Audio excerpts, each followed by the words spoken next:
Okay, so from England, here we are again for another past and present part of our series. We are joined today by two legends of our sport, Sharron Davies and Siobhan-Marie O'Connor. Now, they have one fantastic thing in common. They are both Olympic silver medalists.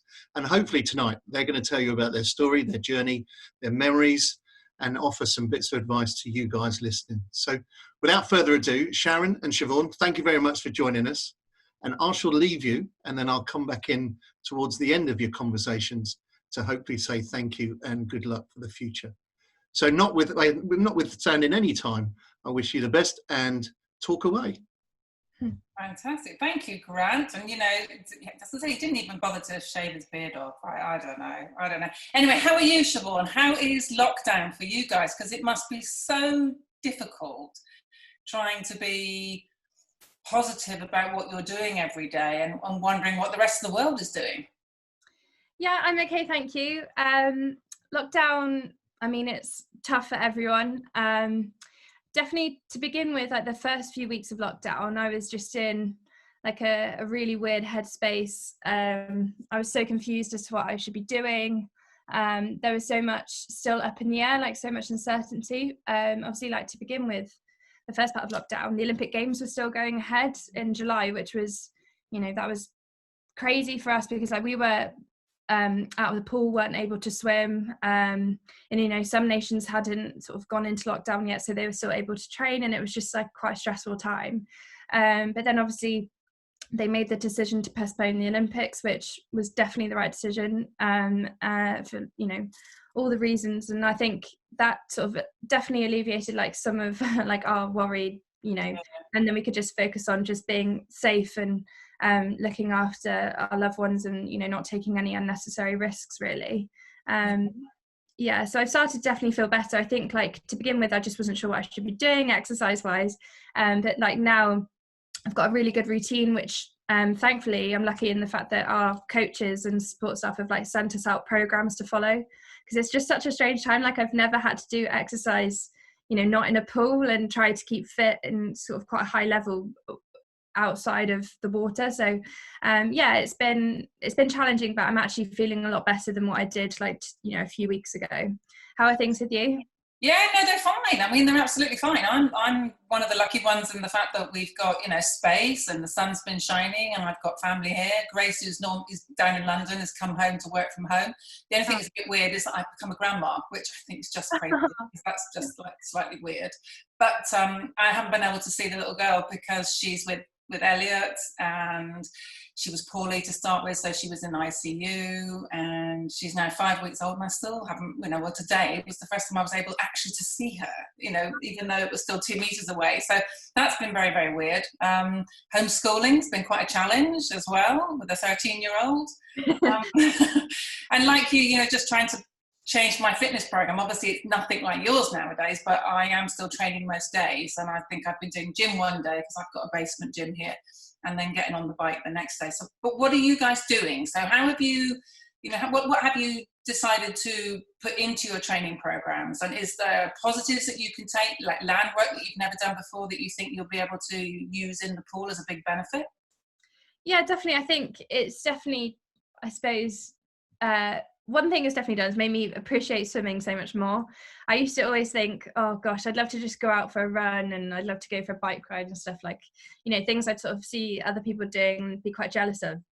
And I think like now I'm just itching to get back in the pool. I appreciate swimming so much more. It's great. But I started off running. I tried to get into a bit of a running routine. But my ankles just could not handle it. It was really difficult. It's just so unused to like impact sport. So basically, they're very flexible too, aren't they? Swimmers' ankles, I found, I used to go over all the time when I tried to run and end up with sprained ankles. And the only way I could run was to run on a hard surface, and then that was causing problems in itself. So I'm not always sure that our range of flexibility and our length of muscles kind of works the same way. Yeah, exactly. And I was very similar. Like I just found that, I again had to run on hard ground to like try and avoid rolling my ankle. But then like that just added so many problems to like the impact and my tendons and stuff. It was just not nice. But so now we follow like quite a rigid routine. Like each morning at 10 a.m. we'll have a session which is all on, like, they're all on Zoom, so it's quite nice that we stay in contact with each other, which yeah, that's been really helpful as well. Like I think doing it on your own, like you are doing it on your own, but you're kind of doing it as a group, like because you're able to sort of see each other, and that makes a big difference. So I've been doing spinning on like a turbo trainer, gym sessions, so I've managed to get like a chin up bar you put in the door. I've been doing sort of strength sessions. I've got some dumbbells, lots of body weight stuff. One thing that's made me realize is like you can do a lot with just body weight and really, really hit like high intensity, high heart rates, and that's been really like good for me. Like I haven't had access to a lot of kit, being at home, but then just being able to do a lot of stuff with body weight, it makes you realize how hard it actually is. And then yoga and sort of rehab work as well. And it's good, like we do have like quite a sort of structured week now, which has made a massive difference to like my sort of like well-being. I feel so much better, like sort of not having days at the beginning of this where I was just sort of led in bed for till late afternoon, like, so I'm motivated to sort of get up and do something. So yeah, it's good. It's really, really good that they've given us this structure.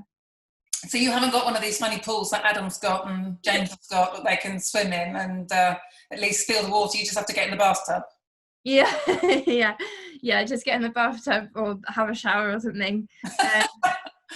Yeah, unfortunately not. But I do think those pools are great. But for me, it was just, I just thought, hopefully, I was quite sort of, I suppose, optimistic in the fact that we might be able to get back in the pool soon. And like they are great and they're really, really useful to people that are using them. But I just thought, to be honest, I'm actually enjoying, going for walks. I'm enjoying like sort of different forms of exercise. And I know that we'll get the feel back of the water as soon as we can. And, there's so many people in the same boat. So many swimmers haven't got access to the pool. And so, I'm trying not to stress too much about it and try to just make the best of what I can make the best of.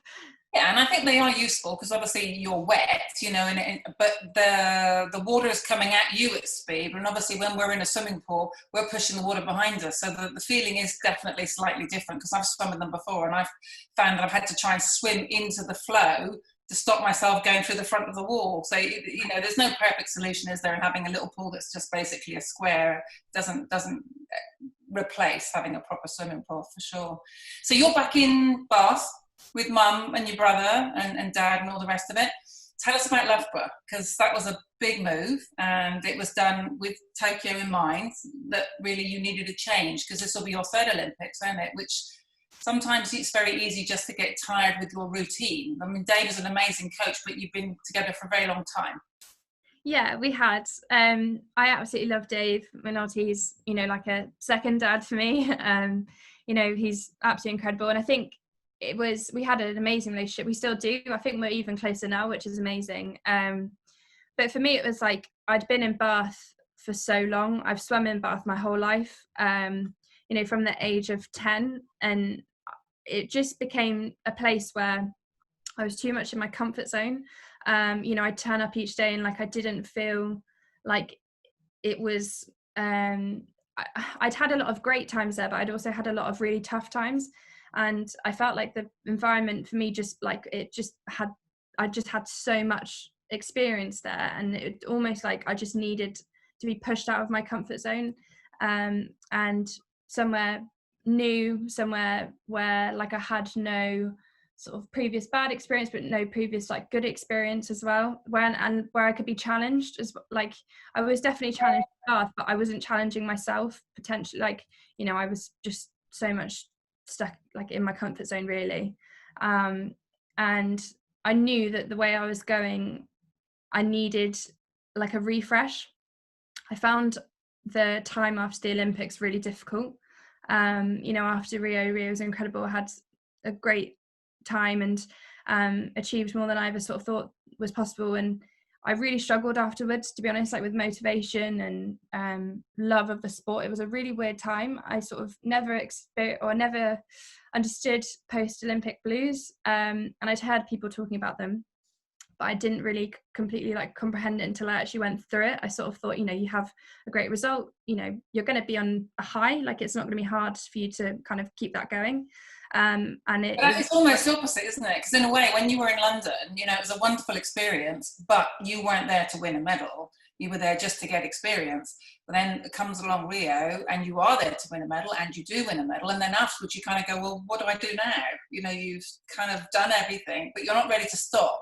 I think this is where you guys are very much luckier than I was, because in my day, we weren't allowed to have time off. We just couldn't take 6 months to go off and, you know, just get drunk and not have to do as we were told and not listen to our coaches and all the rest, but you just weren't allowed to do it. Just the facility wasn't there. For me, it was either go to America to university or go on the dole, and those are the two choices that I had.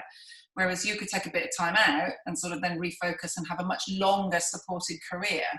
So if there's one thing that I'm really jealous of for you guys now, is the support that you get, but the fact that you can actually have this wonderful long career with little breaks, you know. And I find it really interesting that you said you're now excited to get back in the water again, because one of the things that I said to Grant was that I think that when you're in the sport and you're working really, really hard, you don't always appreciate how lucky you are and how wonderful this part of your life is.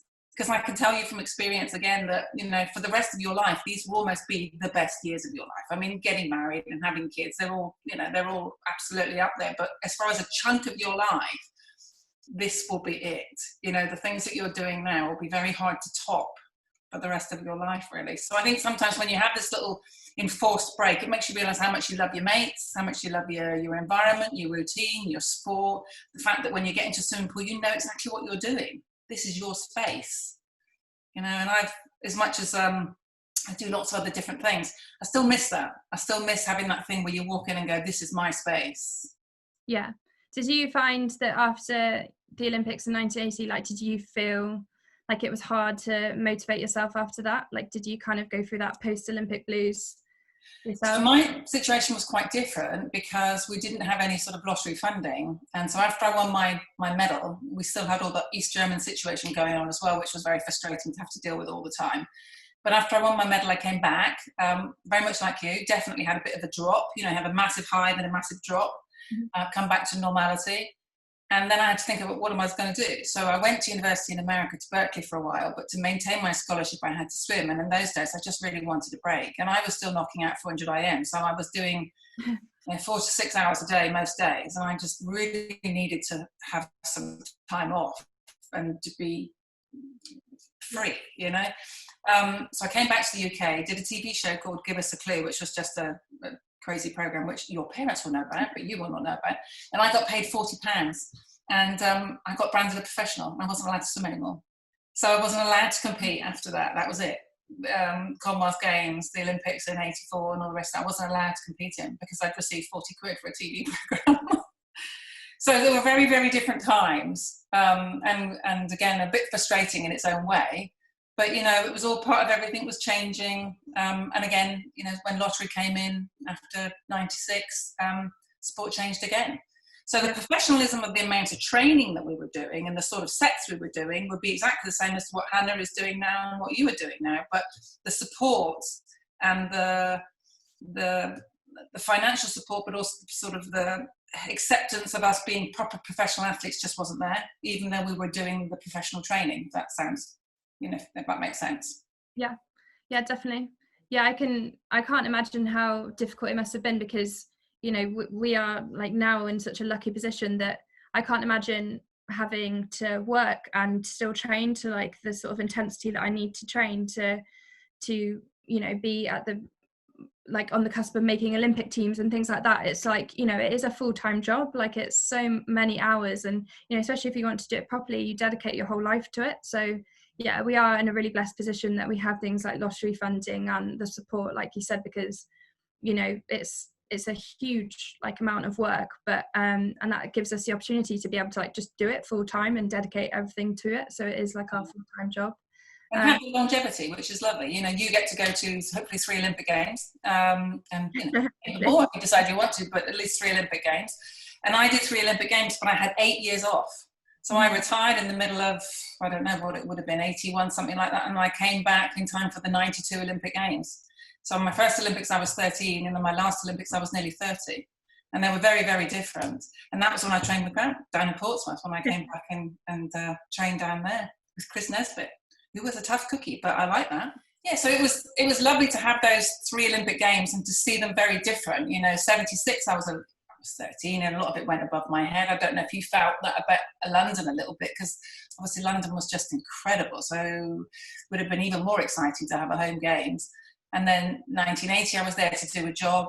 And then in 92, I wanted to go there and do a job, but in many ways, I was probably a little bit too late for me, really. I missed my peak, but I was still able to go, which was great, and I loved to be in there. So I often say I never came back with any medals, but I came back with a husband.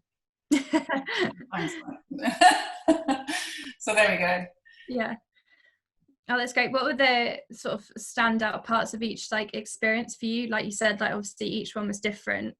So 76 was in Montreal, and I remember doing the opening ceremony, and I was behind Princess Anne, and we all had these hats that they'd given us, and we had to put them in our cases, and when they got out of our cases, they were in every shape and size possibly going, and we all were wearing them, walking around, and that was amazing. It was a great Olympic Games, and I loved the experience, and it helped hugely then when I went to Moscow to not be overawed a little bit by what an Olympic Games was, which I guess was a pretty similar experience to you really as well. You'd done London, and then when you got to Rio, when it really mattered, you knew exactly what was coming, and you'd had that experience before. So that was really vital for me. There was still a boycott going on. The African nations with the partisan was still happening at that time, part-time, and then we'd had 80, and then we had 84. So we sort of had a period where the Olympics were being very heavily affected by politics, which was making it really difficult. And although I didn't have what you guys had to deal with COVID, at the beginning of the year in 1980, the Russians had invaded Afghanistan, and Mrs. Thatcher decided she didn't want us to go to the Olympic Games. So for 4 months we trained, not knowing whether we were going to be allowed to go or not go. So I know, again, although it's different, I know how hard it is to keep getting to the pool, not knowing if you're going to actually get that opportunity to do what you've worked so hard for 4 years to do. And for me, I knew that if I didn't get that Olympic Games, I'm not sure that I could have necessarily managed to keep going for another 4 years, because I didn't have the financial backing. Plus, I've been training pretty hard since I was about 8. Yeah. And bits were already breaking, and we didn't have the support program that you guys have physically, really. So I have to say there are times now where shoulders are worn out and lower back's worn out and things like that. So I get on my bike. I don't run anymore because my body will not let me run, but I sit on a bike quite often. So have you got a great memory from London that you can tell us about? Because I've done 11 Olympic Games. Tokyo, I think, is going to be number 12. Without doubt, London was my favourite. Yeah. I'm still to say the best experience of my life. I guess Rio for me was the pinnacle of my performance in my career. It was incredible. I just never dreamed that I could swim that time, and you obviously have a goal in mind, but for it to all sort of come together on the day, under all those nerves and everything, it's just an amazing feeling. But in terms of the actual games itself and everything an Olympic Games represents, everything, all the trimmings, London was just incredible, wasn't it? It was just an absolute dream 2 weeks, and it brought the nation together, and it was just beautiful from start to finish. I actually watched the opening ceremony with my family a couple of weeks ago. We had a barbecue, and then felt a bit nostalgic and put it on, and I was just in tears. It was just so beautiful, and it was incredible. I saw you with the torch handing. Oh, did you? Yeah. They asked every Olympic medalist if he wanted to be part, which was lovely. And there were people there that were in their 80s and 90s just about, and then obviously there were people that had just come back from the previous Olympic Games. But every Olympic medalist was invited to be part of that kind of on the side of the track, which was really, really cool. And it was lovely to catch up with a few people as well. I think that, like you said, the friendship side of it was extraordinary, and the creativity of the opening ceremony. The British crowds were just extraordinary, the support that they gave the athletes across the board, and then across the paras as well. And then I think just how happy everybody was. And the sun shone as well, which is really unusual, that happened all summer. even the one thing which, you know, everyone was worried about, which was security, in the end that ended up being a blessing, because the soldiers were incredible and they were so happy to be there, and they made us all feel very safe. So it was, I think, without doubt, you know, I'm biased, but without doubt, it was the best Olympic Games that I've been involved with. And like you, every one of them has a particular feel to it. You know, 2000, when we were in Sydney, was the first Green Olympic Games, and everything was about recycling and games makers. It was the first time they'd used games makers.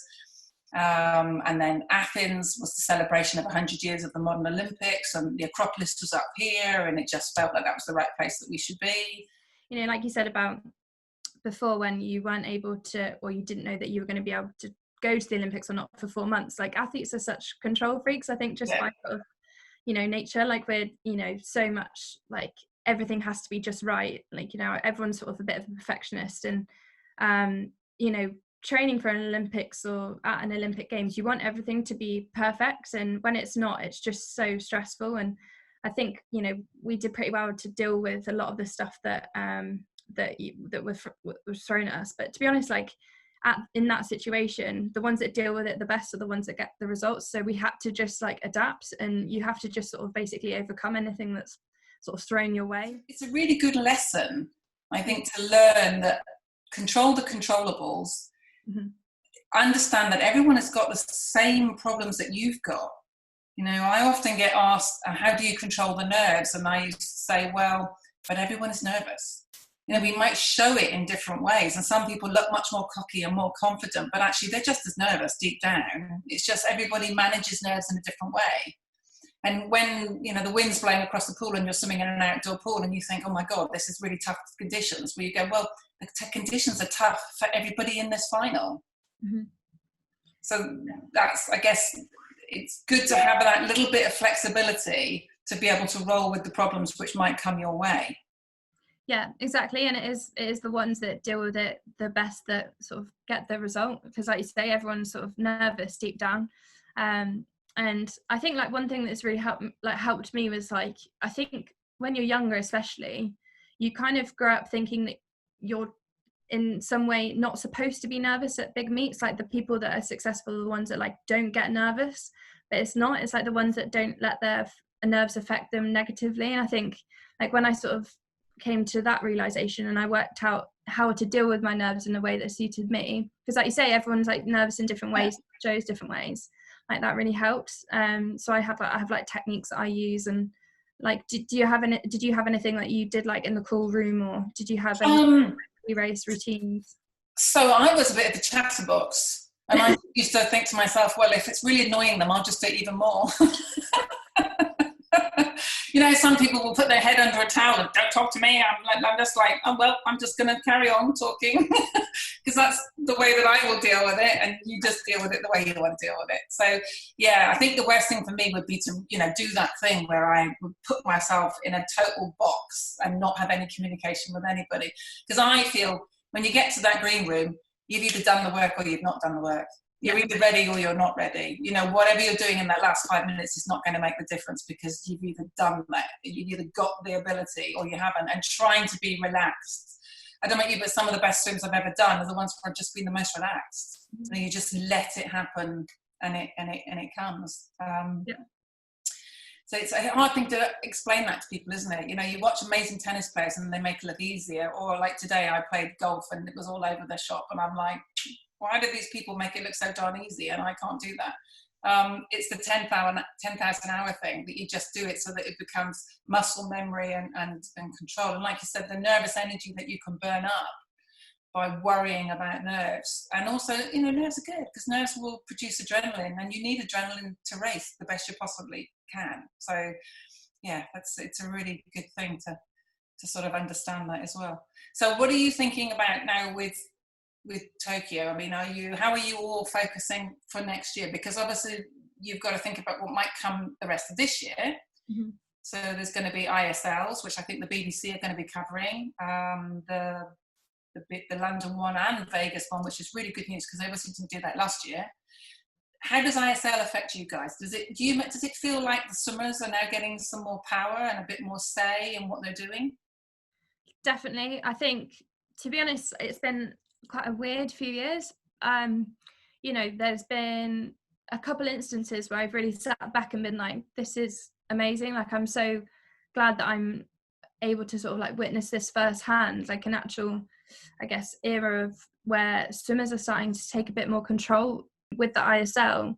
You know, again, great, because it then prompted FINA to create something like the Champion Series, which is better for athletes again. So now we have like the ISL, which is fantastic. Like, it's incredible opportunities for athletes. It's so much fun as well, and I loved being a part of it last year.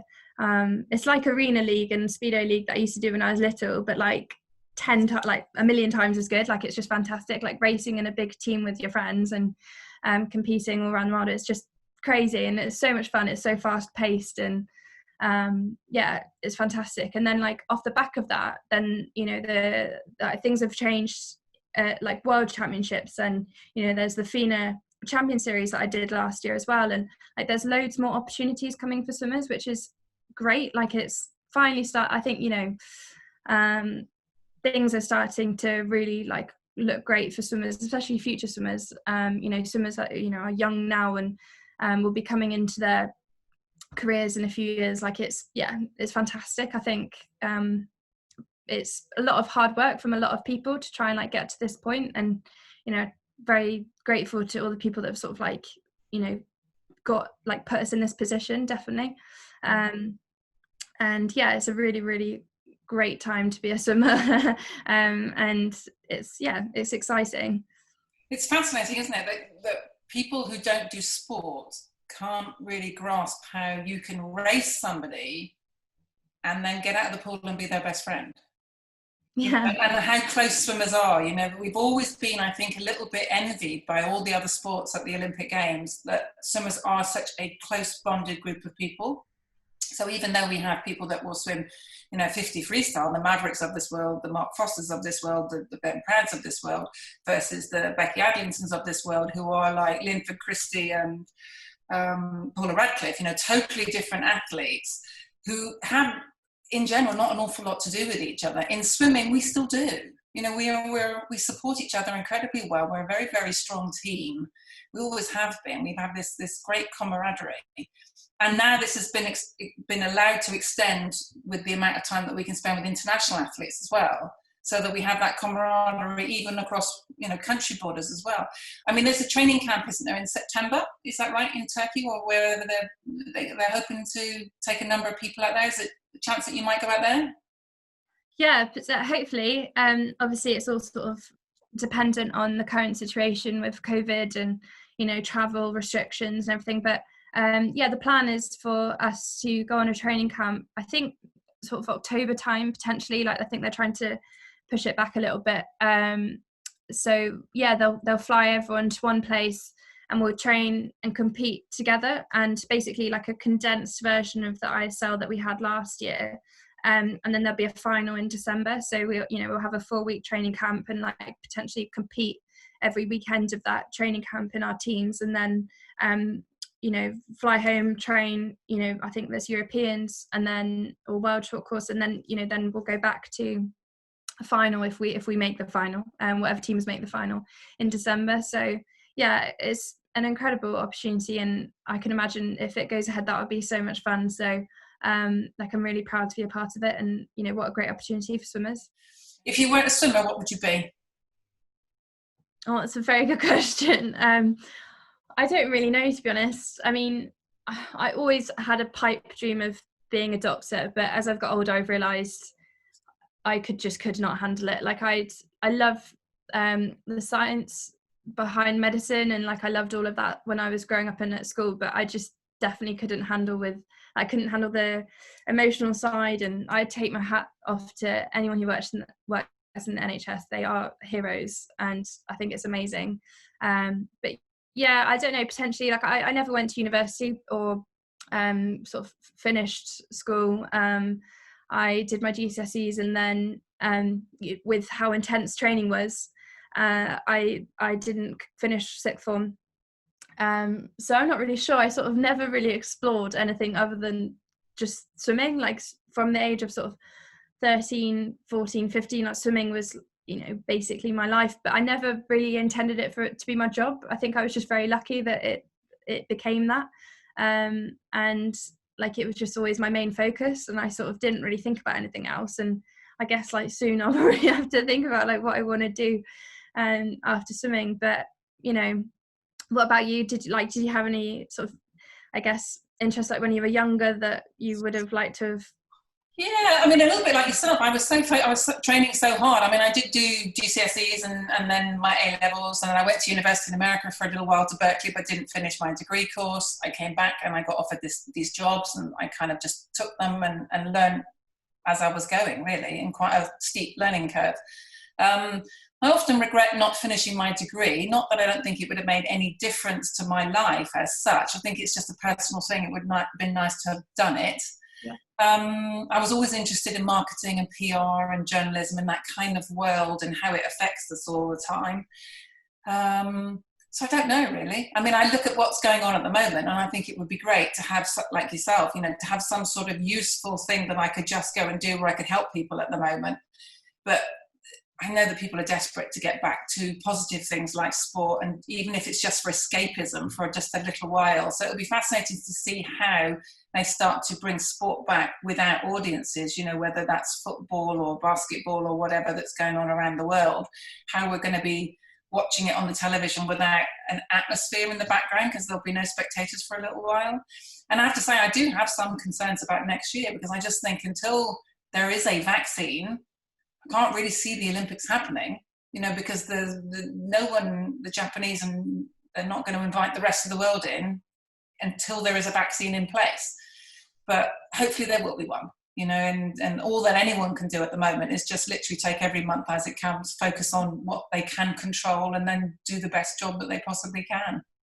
Yeah, I completely agree. Like, that's been my mindset. Like, if I sort of worry about things like that, because obviously, like, I think that as well, like it's really hard to sort of just block it out. Like, and I think if I spend too much time worrying about that, I'll drive myself insane, because I don't have the answers. No one has the answers, and you've just got to focus on what you can do, not what you can't do, and just try and like remain positive throughout this all. And, you know, just for me, just getting back in the pool, getting back in the water would be so nice. Like, I'm just looking forward to that at whatever point that is, you know. And the Olympics is obviously the end goal, like whenever it is. And until they say it's not on, then I'm going to train for it, and I'm going to be 100% all in for it. But you know, and again, I just can't think about like the fact that, you know, that it potentially won't happen, because I just don't know. So I focus on what I do know.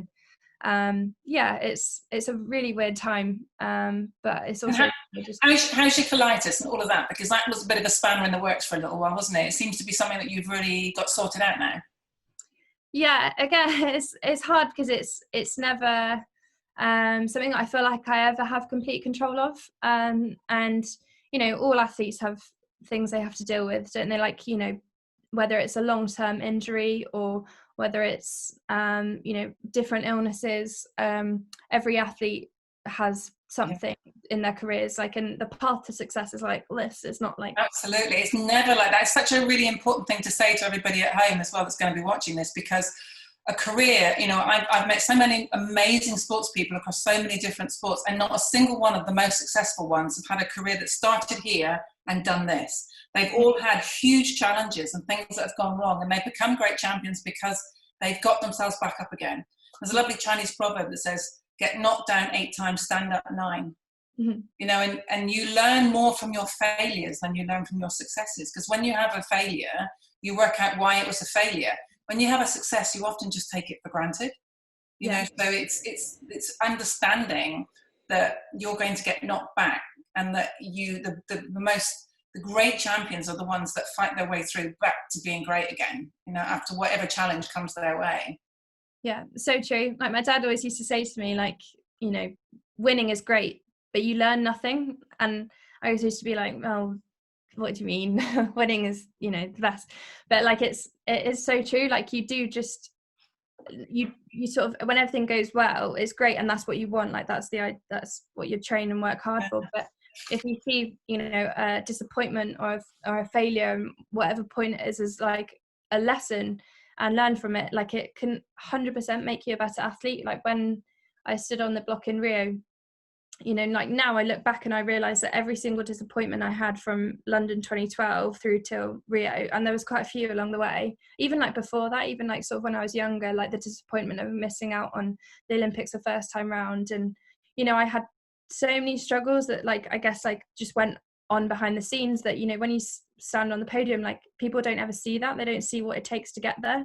They just see the result. And it was honestly every single bad race, every single like tough time, like taught me a lesson that then allowed me to be like the best prepared version of myself in Rio. And then like I managed to sort of be, you know, in the right headspace because of all the experiences I've had before. And I think we're probably being told to be able to wind up, but I've got a couple of quick fire questions I wanted to throw at you because I thought it'd be quite fun, right? So these are things that you can just give 1 or 2 word answers to. So favourite food? Oh, sushi, I think. Very posh. Pastime. What would you do when you have some spare time? I've actually really enjoyed cooking recently. Like this lockdown's been allowing me to like get into cooking because I love food. Like, I mean, what summer doesn't love food? But I never make time to cook, and I've loved doing that recently. So the big challenge when you stop swimming is not eating the amount of food that we get used to, I tell you. Right, swimmer that you admire or swimmer that was inspired you when you were younger?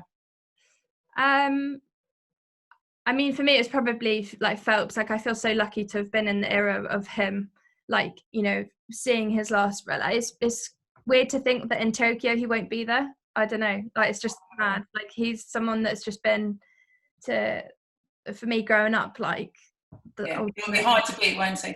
I had my sort of eureka moment was watching Mark Spitz in 1976 when his 7 gold medals and 72, and then it was like this big chest of medals and a handlebar moustache, and then obviously I get to go to the Olympics in 1976, and then in London when Michael won his 18th gold medal, because NBC were not live and we were host broadcaster, they said, well, if you want to talk to him first, you can talk to him first.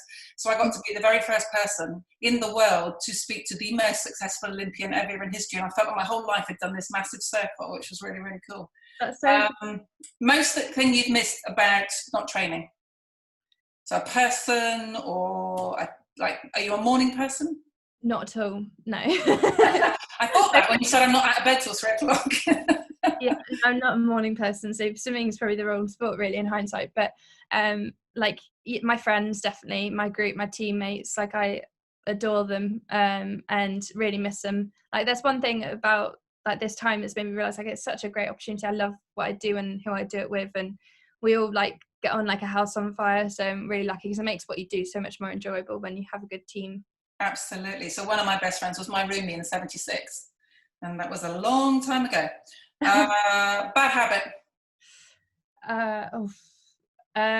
Biting my nails is bad. I've got lots, really. I'm obsessive with cleaning as well, which some people wouldn't say is like a bad habit, but like it is when it just infuriates everyone like that I live with.